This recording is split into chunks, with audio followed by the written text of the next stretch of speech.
panaginip, kundi parang may mensahe mula sa itaas. Isang napaka-espesyal na karanasan ang ibinahagi sa atin ng isa nating subscriber. Ganito ang sabi niya, nasa dilim ako, biglang lumiwanag, dumating ang Panginoong Hesukristo at hinawakan niya ang kamay ko. Komiyama Rarin.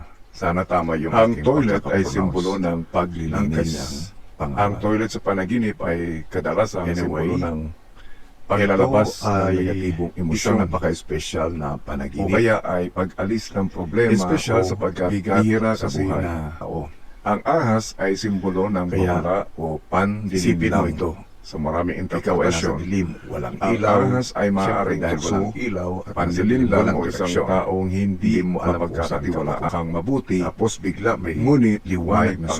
sumikat. Yung Unti-unting lalaki na nabasag ang humawak sa dilim ahas at maaaring nasa ito liwanag